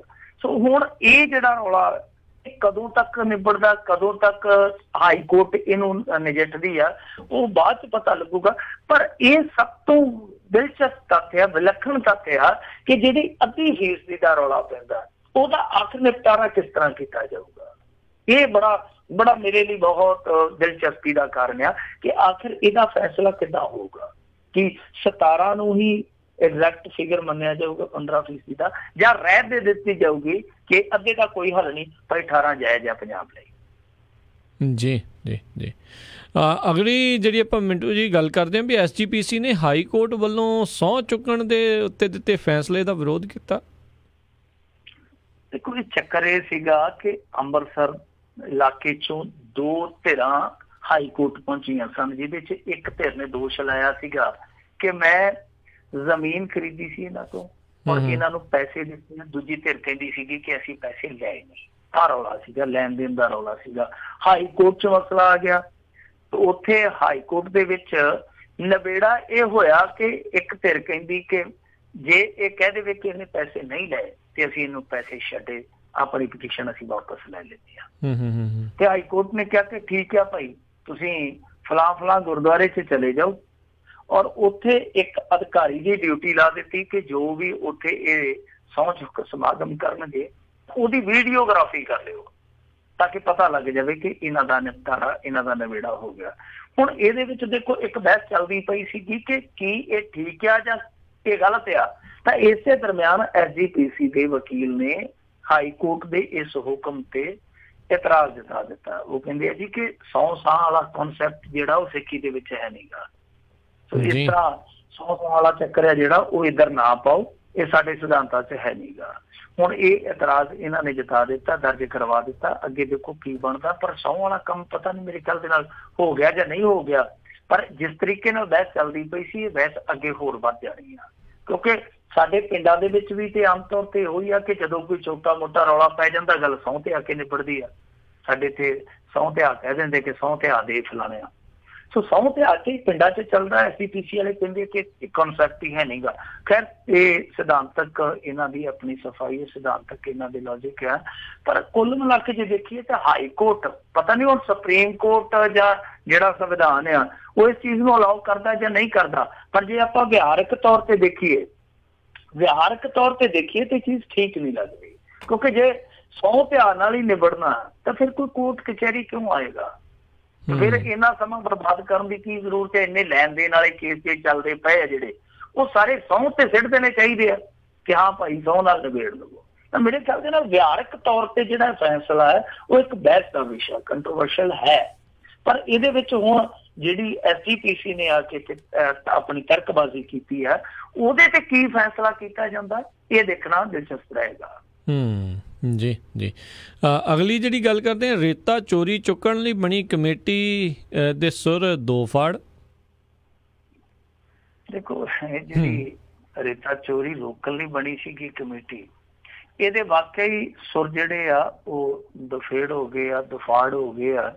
ਔਰ ਜਿਹੜੇ 3 ਮੰਤਰੀ ਸੀਗੇ ਉਹ ਵੀ ਆਪਣੇ ਦੇ ਵਿੱਚ ਨਾ ਉਹ ਮਗਨ ਹੋ ਗਏ ਆ, ਯਾਨੀ ਆਪੋ ਆਪ ਨੂੰ ਹੀ ਉਹ ਉਭਾਰਦੇ ਪਏ, ਆਪਣੇ ਆਪ ਨੂੰ ਹੀ ਅੱਡ ਕਰਕੇ ਲਹਿਦਾ ਕਰਕੇ ਦਿਖਾ ਰਹੇ ਆ ਕਿ ਮੇਰਾ ਉਹਦੇ ਨਾਲ ਕੋਈ ਕੰਸਰਨ ਨਹੀਂ ਆ। ਖਾਸ ਤੌਰ ਤੇ ਨਵਜੋਤ ਸਿੱਧੂ ਨਾਲ, ਕਿਉਂਕਿ 3 ਮੰਤਰੀ ਕਿਹੜੇ ਸੀਗੇ? ਤਰਜਿੰਦਰ ਸਿੰਘ ਬਾਜਵਾ, ਨਵਜੋਤ ਸਿੱਧੂ, ਮਨਪ੍ਰੀਤ ਸਿੰਘ ਬਾਦਲ। ਹੋਇਆ ਕੀ ਆ ਕਿ 2 ਦਿਨ ਪਹਿਲਾਂ ਨਵਜੋਤ ਸਿੱਧੂ ਨੇ ਇੱਕ ਮੀਟਿੰਗ ਕੀਤੀ ਇਸ ਮੁੱਦੇ ਤੇ, ਨਾ ਤੇ ਮਨਪ੍ਰੀਤ ਬਾਦਲ ਸੀਗਾ ਉਹਦੇ ਵਿੱਚ। ਤਰਜਿੰਦਰ ਸਿੰਘ ਬਾਜਵਾ ਕਹਿੰਦਾ ਕਿ ਮੈਂ ਤੇ ਪੰਜਾਬ ਦੇ ਵਿੱਚ ਹੀ ਸੀਗਾ ਪਰ ਮੈਨੂੰ ਬੁਲਾਇਆ ਹੀ ਨਹੀਂ ਕਿਸੇ ਨੇ। ਹਾਲਾਂਕਿ ਉਹ ਇਹ ਸਬ ਕਮੇਟੀ ਦਾ ਬਹੁਤ, ਮੈਂ ਕਹੂੰਗਾ ਕਿ ਅਹਿਮ ਚਿਹਰਾ ਸੀਗਾ, ਉਹਦਾ ਅਹਿਮ ਰੋਲ ਵੀ ਸੀਗਾ ਸਬ ਕਮੇਟੀ ਦੇ ਵਿੱਚ। ਉਹ ਕਹਿੰਦਾ ਕਿ ਮੈਨੂੰ ਬੁਲਾਇਆ ਹੀ ਕੋਈ ਨਹੀਂ। ਨਵਜੋਤ ਸਿੱਧੂ ਨੂੰ ਪੁੱਛੋ ਕਿ ਉਹਨੇ ਕਿਉਂ ਨਹੀਂ ਬੁਲਾਇਆ। ਹੁਣ ਨਵਜੋਤ ਸਿੱਧੂ ਦੇ ਮਾਮਲੇ 'ਚ ਦੂਜਾ ਪਹਿਲੂ ਇਹ ਆ ਕਿ ਜਿਹੜਾ ਮਨਪ੍ਰੀਤ ਸਿੰਘ ਬਾਦਲ ਆ ਉਹ ਵੀ ਇਸ ਮੀਟਿੰਗ ਦੇ ਵਿੱਚ ਸ਼ਾਮਲ ਨਹੀਂ ਸੀ। ਮਨਪ੍ਰੀਤ ਬਾਦਲ ਕਹਿੰਦਾ ਕਿ ਜੀ ਮੈਂ ਤੇ ਬਾਹਰ ਗਿਆ ਤਾਂ ਮੈਥੋਂ ਤੇ ਆ ਨਹੀਂ ਹੋਇਆ। ਹੁਣ ਜਿਹੜੀ ਇਹਨਾਂ ਦੀ ਆਪੋ ਵਿੱਚ ਦੀ ਟਿਊਨਿੰਗ ਆ ਉਹ ਥੋੜੀ ਜਿਹੀ ਸ਼ੱਕੀ ਆ। ਤਰਜਿੰਦਰ ਸਿੰਘ ਬਾਜਵਾ ਕਹਿੰਦਾ ਜੀ ਕਿ ਜਿਹੜਾ ਵੀ ਮੇਰਾ ਕੋਈ ਇਤਰਾਜ਼ ਹੋਇਆ ਮੈਂ ਮੀਡੀਆ 'ਚ ਤੇ ਨਹੀਂ ਦੱਸਣਾ, ਪਰ ਇਸ ਰਿਪੋਰਟ ਨੂੰ ਲੈ ਕੇ ਜੋ ਵੀ ਮੇਰਾ ਗਿਲਾ ਸ਼ਿਕਵਾ ਮੈਂ ਕੈਪਟਨ ਅਮਰਿੰਦਰ ਸਿੰਘ ਦੇ ਸਾਹਮਣੇ ਜ਼ਾਹਰ ਕਰੂੰਗਾ। ਮਤਲਬ ਇਹ ਕਿ ਕੋਈ ਨਾ ਕੋਈ ਗਿਲਾ ਸ਼ਿਕਵਾ ਤੇ ਹੈ। ਹੁਣ ਜਿਸ ਤਰੀਕੇ ਨਾਲ ਇਕੱਲੇ ਜਾ ਕੇ ਨਵਜੋਤ ਸਿੱਧੂ ਨੇ ਰਿਪੋਰਟ ਦੇ ਦਿੱਤੀ ਆ, ਉਹਦੇ ਤੋਂ ਲੱਗਦਾ ਹੈ ਕਿ ਮਨਪ੍ਰੀਤ ਬਾਦਲ, ਤਰਜਿੰਦਰ ਸਿੰਘ ਬਾਜਵਾ ਜਿਹੜਾ ਉਹ ਥੋੜਾ ਜਿਹਾ ਖਫਾ। ਜਿਹੜਾ ਨਵਾਂ ਖਨਨ ਮੰਤਰੀ ਆ ਸਰਕਾਰੀ ਆ ਉਹ ਵੀ ਉਸ ਮੀਟਿੰਗ ਦੇ ਵਿੱਚ ਹੈ ਨਹੀਂ ਸੀਗਾ। ਵੈਸੇ ਇੱਕ ਮੀਟਿੰਗ ਦੇ ਵਿੱਚ ਉਹਨੇ ਪਾਰਟੀਸਪੇਟ ਕੀਤਾ, ਪਰ ਜਿਹੜੀ ਮੀਟਿੰਗ 'ਚ ਅਹਿਮ 'ਚ ਫੈਸਲੇ ਕੁਛ ਲੈਣੇ ਸਨ ਉਸ ਮੀਟਿੰਗ ਦੇ ਵਿੱਚ ਉਹ ਵੀ ਹਾਜ਼ਰ ਨਹੀਂ ਸੀਗਾ। ਸੋ ਕੁੱਲ ਮਿਲਾ ਕੇ ਜਿਹੜੇ ਸੁਰ ਇਕੱਠੇ ਮਿਲ ਕੇ ਕੰਮ ਕਰਨਾ ਚਾਹੀਦਾ ਸੀਗਾ ਜਿਨ੍ਹਾਂ ਨੂੰ, ਉਹ ਮਿਲਦੇ ਨਜ਼ਰ ਨਹੀਂ ਆਉਂਦੇ ਪਏ। ਖਾਸ ਤੌਰ ਤੇ ਕੈਬਨਿਟ ਮੀਟਿੰਗ ਦੇ ਵਿੱਚ ਚਰਚਾ ਸੀਗਾ ਕਿ ਇਹ ਰਿਪੋਰਟ ਰੱਖੀ ਜਾਊਗੀ ਔਰ ਉਸ ਤੋਂ ਬਾਅਦ ਕੋਈ ਨਾ ਕੋਈ ਐਕਸ਼ਨ ਪਲਾਨ ਜਿਹੜਾ ਉਹ ਤਿਆਰ ਕੀਤਾ ਜਾਊਗਾ। ਪਰ ਹੋਇਆ ਕੀ ਆ, ਅੰਦਰੂਨੀ ਸੂਤਰ ਦੱਸਦੇ ਆ, ਮੀਡੀਆ ਰਿਪੋਰਟਾਂ ਵੀ ਇਹੋ ਦੱਸਦੀਆਂ ਕਿ ਕੁਛ ਇਹਨਾਂ ਦੇ ਆਪਣੇ ਬੰਦੇ ਨਾਰਾਜ਼ ਹੋ ਗਏ, ਖਫਾ ਹੋ ਗਏ। ਕੁਛ ਇਹੋ ਜਿਹੇ ਆ ਜਿਹੜੇ ਸਬ ਕਮੇਟੀ ਦੀਆਂ ਸਿਫਾਰਿਸ਼ਾਂ ਨੂੰ ਵੀ ਰੱਦ ਕਰਦੇ ਪਏ ਆ। ਏਦਾਂ ਨਹੀਂ ਕੀਤਾ ਜਾਣਾ ਚਾਹੀਦਾ। ਉਹ ਹੁਣ ਕਿਉਂ ਰੱਦ ਕਰਦੇ ਪਏ? ਉਹ ਉਹਨਾਂ ਦੇ ਆਪਣੇ ਤਰਕ ਹੋ ਸਕਦੇ ਆ, ਉਹ ਉਹਨਾਂ ਦੇ ਆਪਣੇ ਸੁਝਾਅ ਹੋ ਸਕਦੇ ਆ। ਪਰ ਕੁੱਲ ਮਿਲਾ ਕੇ ਦੇਖੋ, ਰੇਤੇ ਵਾਲੀ ਇਸ ਖੇਡ ਦੇ ਵਿੱਚ ਜਿਹਨੂੰ ਕਿ ਆਪਾਂ ਵਾਰ-ਵਾਰ ਵਿਚਾਰਦੇ ਹਾਂ ਇਸ ਖੇਡ ਦੇ ਵਿੱਚ ਹਾਲੇ ਵੀ ਕੈਪਟਨ ਅਮਰਿੰਦਰ ਸਿੰਘ ਸਰਕਾਰ ਵੱਲੋਂ ਕੋਈ ਖਾਸ ਉਪਰਾਲਾ ਕੀਤਾ ਜਾਣਾ ਨਜ਼ਰ ਨਹੀਂ ਆਉਂਦਾ ਕਿ ਖਾਸ ਕੋਈ ਉਪਰਾਲਾ ਕਰ ਲੈਣਗੇ, ਕੋਈ ਖਾਸ ਕੋਈ ਵਿਚੋਂ ਰਸਤਾ ਕੱਢ ਲੈਣਗੇ। ਕਿਉਂਕਿ ਹਰੇਕ ਵਾਰ ਜਦੋਂ ਵੀ ਇਸ ਤਰ੍ਹਾਂ ਦਾ ਮੁੱਦਾ ਮੱਘਦਾ ਰੇਪ ਦੇ ਮੁੱਦੇ ਨੂੰ ਲੈ ਕੇ, ਤਾਂ ਹਰੇਕ ਵਾਰ ਕੋਈ ਨਾ ਕੋਈ ਇਹੋ ਜਿਹਾ ਰੱਫੜ ਪੈ ਜਾਂਦਾ ਇਹਨਾਂ ਦੇ ਵਿੱਚ, ਜਾਂ ਇਹ ਆਪਣੇ ਆਪ ਹੀ ਕੋਈ ਐਸਾ ਟਰਨ ਮਾਰ ਲੈਂਦੇ ਆ ਕਿ ਉਹ ਮੁੱਦਾ ਆਪਣੇ ਆਪ ਹੀ ਦਬ ਜਾਂਦਾ। ਜਿਵੇਂ ਇਹਨਾਂ ਨੇ ਅਸੈਂਬਲੀ ਦੇ ਵਿੱਚ ਵੀ ਕਿਹਾ ਸੀਗਾ, ਉਹ ਅਕਾਲੀ ਰੌਲਾ ਪਾਉਣ ਲੱਗੇ ਤੇ ਕੈਪਟਨ ਅਮਰਿੰਦਰ ਸਿੰਘ ਕਹਿੰਦਾ ਕਿ ਕੱਢਾਂ ਮੈਂ ਕੱਚ ਚੋਂ ਫਿਰ ਉਹ ਫਾਈਲ ਤੁਹਾਡੇ ਸਾਰਿਆਂ ਦੇ ਨਾਲ। ਬਾਅਦ ਦੇ ਵਿੱਚ ਉਹ ਫਾਈਲ ਕਿੱਥੇ ਚਲੇ ਗਈ ਆ ਅੱਜ ਤੱਕ ਕਿਸੇ ਨੂੰ ਨਹੀਂ ਪਤਾ ਕਿ ਉਹ ਫਾਈਲ ਸਿਰਫ ਤੇ ਸਿਰਫ ਅਕਾਲੀਆਂ ਨੂੰ ਦਬਕਾਉਣ ਵਾਸਤੇ ਰੱਖੀ ਆ, ਡਰਾਉਣ ਵਾਸਤੇ ਰੱਖੀ ਆ। ਫਿਰ ਜਦੋਂ ਹੈਲੀਕਾਪਟਰ ਸ਼ਾਟ ਵਾਲਾ ਰੌਲਾ ਪੈਂਦਾ ਉਦੋਂ ਦੇਖੋ ਕਿੰਨੀ ਚਰਚਾ ਹੋਈ। ਉਦੋਂ ਵੀ ਇਹਨਾਂ ਦੇ ਆਪਣੇ ਬੰਦਿਆਂ ਦੇ ਨਾਂ ਆਏ ਔਰ ਇਹਨਾਂ ਦੇ ਵਿਭਾਗ ਦੀਆਂ ਜਿਹੜੀਆਂ ਖੁਫੀਆ ਰਿਪੋਰਟਾਂ ਸੀਗੀਆਂ ਉਹ ਵੀ ਦੱਸਦੀਆਂ ਸੀਗੀਆਂ, ਉਹਦੇ ਤੇ ਵੀ ਇਹਨਾਂ ਨੇ ਟਰਨ ਮਾਰ ਲਿਆ। ਫਿਰ ਉਹ ਜਿਹੜਾ ਖੱਡਾਂ ਦਾ ਇੱਕ ਖਿਡਾਰੀ ਸੀਗਾ ਉਹਦਾ ਅਸਤੀਫਾ ਵੀ ਲੈ ਲਿਆ, ਪਰ ਅੱਜ ਤੱਕ ਮੰਨੇ ਨਹੀਂ ਕਿ ਉਸ ਮਾਮਲੇ ਦੇ ਵਿੱਚ ਕੋਈ ਗੜਬੜੀ ਹੋਈ ਆ। ਹਾਲਾਂਕਿ ਸਾਫ਼ ਹੋ ਗਿਆ ਕਿ ਕਿਸ ਤਰ੍ਹਾਂ ਇੱਕ ਰਿਸ਼ਵਤਖੋਰ ਬੰਦੇ ਨੇ 5 ਕਰੋੜ ਰੁਪਈਆ ਇਹਨਾਂ ਨੂੰ ਦਿੱਤਾ। ਬਾਅਦ ਚ ਉਹ ਬੰਦਾ ਜਿਹੜਾ ਫੜਿਆ ਵੀ ਗਿਆ, ਜੇਲ੍ਹ ਦੇ ਵਿੱਚ ਵੀ ਆ। ਖੈਰ ਹੁਣ ਇਹ ਚੌਥਾ ਮੌਕਾ ਹੈ ਜਦੋਂ ਸਬ ਕਮੇਟੀ ਤੇਲੰਗਾਨਾ ਤੱਕ ਜਾ ਆਉਂਦੀ ਹੈ। ਨਵਜੋਤ ਸਿੱਧੂ ਤੇਲੰਗਾਨਾ ਤੱਕ ਜਾ ਕੇ ਆਇਆ। ਹਾਲਾਂਕਿ ਇਹ ਵੀ ਇੱਕ ਆਪਣੇ ਆਪ ਦੇ ਵਿੱਚ ਸਵਾਲ ਆ ਕਿ ਜਦੋਂ ਤੇਲੰਗਾਨਾ ਚ ਗਿਆ ਉਦੋਂ ਇਹ ਜਿਹੜੇ ਸਬ ਕਮੇਟੀ ਦੇ ਦੂਸਰੇ ਮੈਂਬਰ ਸਨ ਉਹਦੇ ਨਾਲ ਨਹੀਂ ਸੀਗੇ। ਯਾਨੀ ਕੁੱਲ ਮਿਲਾ ਕੇ ਜਦੋਂ ਸਾਰਾ ਕੁਛ ਉਹਨੇ ਕਰ ਲਿਆ ਨਵਜੋਤ ਸਿੱਧੂ ਨੇ, ਤਰ੍ਹਾਂ ਤਰ੍ਹਾਂ ਦੇ ਇਲਾਕੇ ਵੀ ਗਾ ਲਏ ਆ, ਤਰ੍ਹਾਂ ਤਰ੍ਹਾਂ ਦੇ ਫਿਗਰ ਵੀ ਜੁਟਾ ਲਏ ਕਿ ਇੰਨਾ ਫਾਇਦਾ ਹੋਊਗਾ, ਇਹ ਹੋਊਗਾ, ਇਹ ਹੋਊਗਾ। ਜਦੋਂ ਸਾਰਾ ਕੁਛ ਕਰ ਲਿਆ ਉਸ ਤੋਂ ਬਾਅਦ ਵੀ ਇਹ ਜਿਹੜੀ ਮਹੱਤਵਪੂਰਨ ਰਿਪੋਰਟ ਆ ਉਹ ਵਿਚਾਰੀ ਨਹੀਂ ਜਾਂਦੀ ਕੈਬਨਿਟ ਦੇ ਵਿੱਚ, ਔਰ ਉਹਦੇ ਤੇ ਵੀ ਵਖਰੇਵਾਂ ਪੈਦਾ ਹੋ ਜਾਂਦਾ ਹੈ। ਯਾਨੀ ਹਰੇਕ ਮਸਲੇ ਤੇ, ਚਾਹੇ ਉਹ ਡਰੱਗ ਦਾ ਮਸਲਾ, ਚਾਹੇ ਰੇਤ ਦਾ ਮਸਲਾ, ਚਾਹੇ ਹੋਰ ਕਈ ਕਿਸਮ ਦੇ ਜਿਹੜੇ ਮਾਫੀਏ ਤੁਰੇ ਫਿਰਦੇ ਉਹਨਾਂ ਦਾ ਮਸਲਾ, ਹਰੇਕ ਮਸਲੇ ਤੇ ਆ ਕੇ ਜਾਂ ਤੇ ਇਹਨਾਂ ਦੀ ਆਪਣੀ ਜੁਰਤ ਜਵਾਬ ਦੇ ਜਾਂਦੀ ਆ ਜਾਂ ਇਹਨਾਂ ਦੀ ਆਪਣੀ ਅੰਦਰਲੀ ਖੇਡ ਹੈ ਜਿਹੜੀ ਉਹ ਖਿਲਰ ਜਾਂਦੀ ਆ। ਜੀ ਜੀ ਜੀ ਮਿੰਟੂ ਜੀ, ਅਗਲੀ ਗੱਲ ਕਰਦੇ, ਕਹਿੰਦੇ ਨਵਜੋਤ ਸਿੱਧੂ ਤੇ ਇੱਕ ਮੇਅਰ ਨੂੰ ਇੱਕ ਬਲਦ ਨੇ ਲਾਇਆ ਆਪਣੇ ਮੂਹਰੇ। ਇਹ ਅੰਮ੍ਰਿਤਸਰ ਗਿਆ ਸੀਗਾ ਅੱਜ, ਦੁਰਗਿਆਣਾ ਮੰਦਿਰ ਦੇ ਮੂਹਰੇ ਵੀ ਇਹਨਾਂ ਨੇ ਇੱਕ ਗਲਿਆਰਾ ਪ੍ਰੋਜੈਕਟ ਉਹ ਲੀਕਣ ਦਾ ਪ੍ਰੋਗਰਾਮ ਬਣਾਇਆ ਹੋਇਆ ਕਿ ਉਹ ਪ੍ਰੋਗਰਾਮ ਠੀਕ ਉਸੇ ਤਰ੍ਹਾਂ ਦਾ ਬਣਾਇਆ ਜਾਵੇ ਜਿੱਦਾਂ ਦਰਬਾਰ ਸਾਹਿਬ ਦੇ ਬਾਹਰ ਗਲਿਆਰਾ ਯੋਜਨਾ ਲਿਆਂਦੀ ਹੈ। ਸੁਖਬੀਰ ਬਾਦਲ ਦੀ ਵੈਸੇ ਉਹ ਯੋਜਨਾ ਜਿਹੜੀ ਸਕੀਮ ਜਿਹਨਾਂ ਨੇ ਵੇਖੀ ਆ ਵਾਕਈ ਉਹ ਬਾ ਕਮਾਲ ਕਹਿੰਦੇ ਕਿ ਉਹ ਯੋਜਨਾ ਤੇ ਬਾ ਕਮਾਲ ਆ। ਹੁਣ ਇਹ ਵੀ ਸ਼ਾਇਦ ਉਸੇ ਤਰਜ਼ੇ ਅਮਲ ਤੇ ਕੰਮ ਕਰਨਾ ਚਾਹੁੰਦੇ ਕਿਉਂਕਿ ਗੱਲ ਤੇ ਵੋਟ ਬੈਂਕ ਨਾਲ ਜੁੜੀ ਹੋਈ ਆ ਨਾ ਜੀ, ਗੱਲ ਤੇ ਆਪਣੇ ਆਪ ਨੂੰ ਲਿਸ਼ਕਾਉਣ ਤੇ ਚਮਕਾਉਣ ਤੇ ਜੁੜੀ ਹੋਈ ਆ। ਤਾਂ ਨਵਜੋਤ ਸਿੱਧੂ ਦੀ ਉੱਥੋਂ ਦੀ ਲੋਕਲ ਰਾਜਨੀਤੀ ਨੇ ਵੀ ਚੱਲਣਾ, ਤਾਂ ਨਵਜੋਤ ਸਿੱਧੂ ਕਈ ਚੀਜ਼ਾਂ ਵੇਖ ਕੇ ਵਾਚ ਕੇ ਚੱਲਦਾ। ਤੇ ਅੱਜ ਉੱਥੇ ਗਏ ਸੀ ਦੁਰਗਿਆਣਾ ਮੰਦਿਰ ਦੇ ਬਾਹਰ। ਹੁਣ ਜਦੋਂ ਇਸ ਤਰ੍ਹਾਂ ਦੇ ਪ੍ਰੋਜੈਕਟ ਦੇ ਪ੍ਰੋਗਰਾਮ ਉਹ ਲੀਕਣੇ ਆ ਤੇ ਫਿਰ ਤੁਹਾਨੂੰ ਮੈਦਾਨ ਚ ਉਤਰਨਾ ਹੀ ਪਊਗਾ। ਹੁਣ ਕੈਪਟਨ ਅਮਰਿੰਦਰ ਸਿੰਘ ਆਗੂ ਉੱਤੇ ਉੱਡ ਕੇ ਤੇ ਗੱਲ ਬਣਨੀ ਨਹੀਂ। ਤਾਂ ਜਦੋਂ ਇਹ ਉੱਥੇ ਮੁਆਇਨਾ ਕਰਦੇ ਪਏ ਸੀ, ਅਚਾਨਕ ਉੱਥੇ ਮੁਆਇਨਾ ਕਰਦਾ ਕਰਦਾ ਕਿਸਾਨ ਵੀ ਆ ਗਿਆ। ਦੱਸਦੇ ਆ ਕਿ ਉਹ ਝਵੀ ਜੀ ਲੈ ਕੇ ਜਦੋਂ ਪਿਆ, ਨਵਜੋਤ ਸਿੱਧੂ ਕਿਉਂਕਿ ਪੁਰਾਣਾ ਬੈਟਸਮੈਨ ਰਿਹਾ, ਪੁਰਾਣਾ ਫੀਲਡਰ ਰਿਹਾ, ਇਹ ਤੇ ਫੁਰਤੀ ਵਰਤ ਕੇ ਪਾਸੇ ਹੋ ਗਿਆ। ਇੱਕ ਦੋ ਕਹਿੰਦੇ ਆ ਕਿ ਮੀਡੀਆ ਪਰਸਨ ਰਗੜੇ ਗਏ, ਉਹ ਤੇਜ਼ੀ ਦੇ ਨਾਲ ਵੀਡੀਓਗ੍ਰਾਫੀ ਕਰਦੇ ਪਏ ਸੀ, ਇੱਕ ਦੋ ਦੇ ਸੱਟਾਂ ਲੱਗੀਆਂ।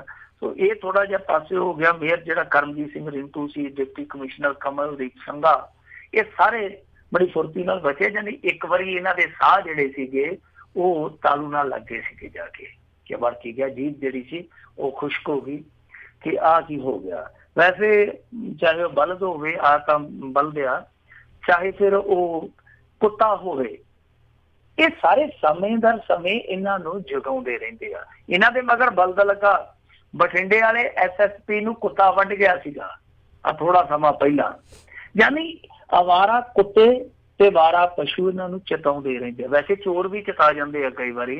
ਆ ਪਵਨ ਟੀਨੂ ਦੀ ਮਾਤਾ ਨੂੰ ਲੁੱਟ ਕੇ ਲੈ ਗਏ ਸੀਗੇ, ਉਹਨਾਂ ਨੇ ਵੀ ਸ਼ਾਇਦ ਇਹਨਾਂ ਨੂੰ ਜਗਾਇਆ ਕਿ ਭਾਈ ਅਸੀਂ ਵੀ ਰਹਿੰਦੇ ਆ ਇੱਥੇ। ਹੁਣ ਬਲਦ ਵੀ ਕਹਿੰਦੇ ਆ ਕਿ ਆ ਦੇਖ ਲਓ ਸਾਡੇ ਸਿੰਘ ਕਿੰਨੇ ਤਿੱਖੇ ਆ। ਕੁੱਤਿਆਂ ਨੇ ਆਪਣੇ ਦੰਦ ਵੀ ਦਿਖਾ ਦਿੱਤੇ ਕਿ ਕੁੱਤਿਆਂ ਦੇ ਦੰਦਾਂ 'ਚ ਕਿੰਨੀ ਤਾਕਤ ਆ। ਸੋ ਜਦੋਂ ਸਾਰੇ ਵਾਰ-ਵਾਰ ਜਾਨਵਰ ਰਲ ਕੇ ਇਹਨਾਂ ਨੂੰ ਜਗਾਉਂਦੇ ਪਏ ਤੇ ਜਾਗਣਾ ਚਾਹੀਦਾ ਇਹਨਾਂ ਨੂੰ। ਇਹਨਾਂ ਨੂੰ ਪਤਾ ਹੋਣਾ ਚਾਹੀਦਾ ਹੈ ਕਿ ਤੁਸੀਂ ਤੇ ਕਿਸੇ ਸਾਲ 2 ਸਾਲ ਦਾ ਹਾਕੇ 'ਚ ਇੱਕ ਦਫਾ ਇਹੋ ਜਿਹੇ ਹਾਦਸੇ ਦਾ ਸਾਹਮਣਾ ਕਰਨਾ ਤੇ ਉਹਨਾਂ ਬੰਦਿਆਂ ਦਾ ਫਿਕਰ ਕਰੋ ਜਿਹੜੇ ਰਹਿੰਦੇ ਹੀ ਇਹਨਾਂ ਦੇ ਵਿੱਚ ਆ। ਜਿਨ੍ਹਾਂ ਦੇ ਬੱਚੇ ਇਹਨਾਂ ਕੁੱਤਿਆਂ ਦੇ ਵੱਡੇ ਵੱਡੇ ਜਿਹੜੇ ਟੋਲੇ ਖੂੰਖਾਰ ਟੋਲੇ ਬੈਠੇ ਹੁੰਦੇ ਆ, ਉਹਨਾਂ ਦੇ ਕੋਲੋਂ ਲੰਘ ਕੇ ਸਕੂਲਾਂ 'ਚ ਪੜ੍ਹਨ ਜਾਂਦੇ, ਉਹਨਾਂ ਦਾ ਕੀ ਹਾਲ ਹੁੰਦਾ ਹੋਊਗਾ। ਤੇ ਜਿਹੜੇ ਉਹ ਮਾਘ ਦੀਆਂ ਰਾਤਾਂ 'ਚ ਆ ਜਿਹੜੇ ਸਾਹ ਤੁਰੇ ਕਰਦੇ ਆ, ਇਹਨਾਂ ਨੂੰ ਆਪਣੇ ਖੇਤਾਂ 'ਚ ਵੜਨ ਤੋਂ ਰੋਕਣ ਲਈ ਉੱਥੇ ਸਾਰੀ ਰਾਤ ਕੱਕਰ 'ਚ ਬੈਠੇ ਰਹਿੰਦੇ ਆ, ਉਹਨਾਂ ਦਾ ਕੀ ਹਾਲ ਹੋਊਗਾ। ਇਹਨਾਂ ਨੂੰ ਸੋਚਣਾ ਚਾਹੀਦਾ, ਵਿਚਾਰਨਾ ਚਾਹੀਦਾ। ਜੀ ਜੀ ਜੀ। ਜਾਂਦੇ ਜਾਂਦੇ ਮਿੰਟੂ ਜੀ ਗੱਲ ਕਰਦੇ, ਬੜੇ ਇੱਕ ਘਿਨਾਉਣਾ ਕੰਮ ਹੋਇਆ ਸਾਬਕਾ ਅਧਿਆਪਕਾਂ ਦੇ ਨਾਲ ਗੈਂਗਰੇਪ। ਕੋਈ ਗੈਂਗਰੇਪ ਹੋਇਆ ਵਾਕਈ, ਤੇ ਬੜੀ ਦਰਿੰਦਗੀ ਵਾਲੀ ਗੱਲ ਆ। ਤੇ ਕਤਲ, ਜਿਵੇਂ ਅੱਜ ਕੱਲ ਹਾਈ ਕੋਰਟ ਨੇ ਵੀ ਇੱਕ ਸਵਾਲ ਕੀਤਾ, ਵੈਸੇ ਸਵਾਲਾਂ ਦੀ ਝੜੀ ਲਾਈ ਆ ਰੇਪ ਦੇ ਮਾਮਲੇ 'ਚ, ਕਿਉਂਕਿ ਹਰਿਆਣੇ ਦੇ ਵਿੱਚ ਹੋਇਆ ਇਹ ਆ ਕਿ ਘਰੋਂ ਚੱਕ ਕੇ ਇੱਕ ਬੀਬੀ ਨੂੰ ਘਰੋਂ ਚੱਕ ਕੇ ਉਹਦੇ ਗੈਂਗ ਰੇਪ ਕੀਤਾ 8 ਬੰਦਿਆਂ ਨੇ। ਤਾਂ ਉਹਦੇ 'ਚ ਕਾਫੀ ਹਾਈ ਕੋਰਟ ਨੇ ਸਖਤੀ ਦਿਖਾਈ ਆ ਕਿ ਇਹ ਕੀ ਹੋ ਰਿਹਾ, ਔਰਤਾਂ ਨੂੰ ਘਰੋਂ ਚੁੱਕ ਕੇ ਜੀਆਂ ਦੇ ਵਿੱਚੋਂ ਚੁੱਕ ਕੇ ਗੈਂਗ ਰੇਪ ਕੀਤਾ ਜਾ ਰਿਹਾ।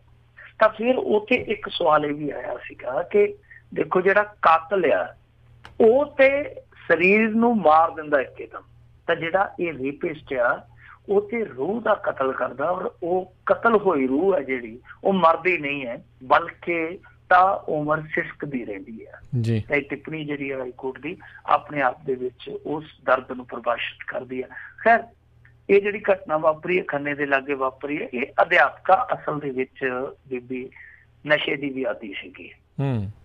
ਕਹਾਣੀ ਇਹਦੀ ਇਹੋ ਆ ਕਿ ਬਹੁਤ ਪੜ੍ਹੀ ਲਿਖੀ ਆ, ਮੇਰੇ ਖਿਆਲ ਦੇ ਨਾਲ MA ਹੈ ਅੰਗਰੇਜ਼ੀ, MA ਪੰਜਾਬੀ ਆ, BEd ਹੈ, ਅਧਿਆਪਕਾ ਬਣ ਗਈ। 25-26 ਸਾਲ ਦੀ ਉਮਰ ਦੇ ਵਿੱਚ ਇਹਨੇ ਜੌਬ ਕੀਤੀ। ਜੌਬ ਦੇ ਦੌਰਾਨ ਹੀ ਇਹ ਸਮੈਕ ਪੀਣ ਦੀ ਆਦੀ ਹੋ ਗਈ। ਉਸ ਤੋਂ ਬਾਅਦ ਜਿਹੜੀ ਜੌਬ ਇਹਨੂੰ ਮਿਲੀ ਸੀਗੀ, ਬਹੁਤ ਕਰੜੇ ਸੰਘਰਸ਼ ਤੋਂ ਬਾਅਦ ਉਹ ਜੌਬ ਚਲੇ ਗਈ। ਜਦੋਂ ਨਸ਼ੇ ਪੱਤੇ ਦੀ ਆਦੀ ਹੋ ਗਈ ਬੀਬੀ, ਫਿਰ ਭਟਕਣ ਦਾ ਸ਼ਿਕਾਰ ਹੋ ਗਈ। ਇਹ ਬੀਬੀ ਦੱਸਦੀ ਹੈ ਕਿ ਇੱਕ ਟਰੱਕ ਡਰਾਈਵਰ ਨੇ ਇਹਨੂੰ ਲਾਲਚ ਦਿੱਤਾ ਕਿ ਮੈਂ ਤੈਨੂੰ ਚੰਗੀ ਜੌਬ ਤੇ ਰਖਾ ਦਿੰਦਾ ਫਲਾਣੀ ਜਗ੍ਹਾ ਤੇ ਉੱਥੋਂ ਲਿਆ ਕੇ ਇਹਨੇ ਖੰਨੇ ਇੱਕ ਕੁਆਟਰ ਦੇ ਵਿੱਚ ਇਹਨੂੰ ਕੈਦ ਕਰ ਦਿੱਤਾ। ਫਿਰ ਉੱਥੇ ਹੋਰ ਇਹਦੇ ਜਿਹੜੇ ਸਾਥੀ ਸੀਗੇ, ਉਹਨਾਂ ਦੇ ਸਾਰਿਆਂ ਨੇ ਰਲ ਕੇ ਇਹਦੇ ਨਾਲ ਇਹ ਖਰਾਬਾ ਕੀਤਾ, ਜਬਰ ਜਨਾਹ ਕੀਤਾ। ਉਸ ਤੋਂ ਬਾਅਦ ਇਹਨੂੰ ਗੁਰਾਇਆਂ ਦੇ ਲਾਗੇ ਸੁੱਟ ਕੇ ਟਰੱਕ ਦੇ ਵਿੱਚੋਂ ਤੇ ਨਿਕਲ ਲਏ।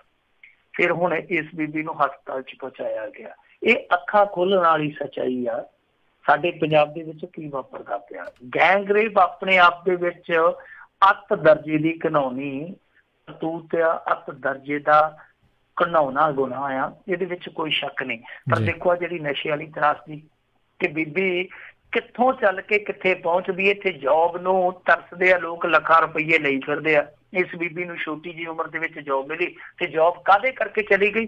ਨਸ਼ੇ ਕਰਕੇ। ਹੁਣ ਇੱਥੇ ਸਾਡੇ ਲਾਗੇ ਇੱਕ ਘਟਨਾ ਵਾਪਰੀ ਆ ਕੱਲ। ਇੱਕ ਭੈਣ ਨੇ ਆਪਣਾ ਸਕਾ ਭਰਾ ਮਾਰਿਆ। ਕਿਉਂ ਮਾਰਿਆ? ਕਿਉਂਕਿ ਭਰਾ ਨਸ਼ੇੜੀ ਸੀਗਾ, ਮਾਂ ਪਿਓ ਹੈ ਨਹੀਂ ਸੀ, ਲਾਗਲੇ ਪਿੰਡ ਹੀ ਉਹ ਕੁੜੀ ਵਿਆਹੀ ਸੀਗੀ। ਵੈਸੇ ਵਿਆਹ ਨੂੰ ਉਹਨੂੰ 15-16 ਸਾਲ ਹੋ ਗਏ ਸਨ, ਤੇ ਉਹ ਕੁੜੀ ਵੀ ਗਾ ਨਸ਼ੇ ਦੀ ਆਦੀ ਹੋਈ ਪਈ ਸੀ। ਉਹਦੇ ਖੁਦ ਪਤੀ ਨੇ ਕਿਹਾ ਕਿ ਇਹਦੇ ਭਰਾ ਨੇ ਇਹਨੂੰ ਵੀ ਨਸ਼ੇ ਪੱਤੇ ਤੇ ਲਾਇਆ ਹੋਇਆ ਸੀ। ਤੇ ਦੋਵੇਂ ਭੈਣ ਭਰਾ ਜ਼ਮੀਨ ਦੇ ਠੇਕੇ ਨੂੰ ਲੈ ਕੇ ਲੜ ਪਏ। ਦੋਵਾਂ ਦੇ ਵਿੱਚ ਵੰਡੀ ਨੂੰ ਲੈ ਕੇ ਰੌਲਾ ਪੈ ਗਿਆ। ਉਹ ਕਹਿੰਦੀ ਸੀਗੀ ਕਿ ਮੈਨੂੰ ਵੀ ਦੇ ਪੈਸੇ, ਉਹ ਕਹਿੰਦੇ ਮੈਂ ਤੈਨੂੰ ਕਾਹਦੇ ਪੈਸੇ ਦੇਵਾਂ। ਦੋਵੇਂ ਲੜ ਪਏ, ਦੋਵੇਂ ਹੀ ਘਰੇ ਸਨ ਭੈਣ ਭਰਾ।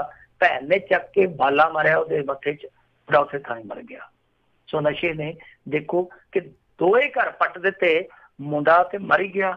ਉਹਨਾਂ ਦਾ ਤੇ ਜਿਹੜਾ ਕੁਲ ਦਾ ਹੀ ਨਾਸ ਹੋ ਗਿਆ, ਕਿਉਂਕਿ ਮੁੰਡਾ ਇਕੱਲਾ ਸੀਗਾ, ਮਾਂ ਪਿਓ ਪਹਿਲਾਂ ਹੀ ਹੈ ਨਹੀਂ ਸੀਗੇ। ਦੂਸਰੇ ਪਾਸੇ ਉਹ ਜਿਹੜੀ ਬੀਬੀ ਸੀਗੀ ਜਿਹਨੇ ਆਪਣਾ ਸਕਾ ਭਰਾ ਮਾਰਿਆ, ਆਪਣਾ ਸਕਾ ਭਰਾ ਮਾਰਨ ਤੋਂ ਬਾਅਦ ਹੁਣ ਜੇਲ੍ਹ 'ਚ ਬਹਿ ਜੂਗੀ, ਜਵਾਕ ਵਿਲਕਦੇ ਰਹਿਣੇ ਆ। ਸੋ ਨਸ਼ਾ ਨਹੀਂ ਮੁੱਕਿਆ।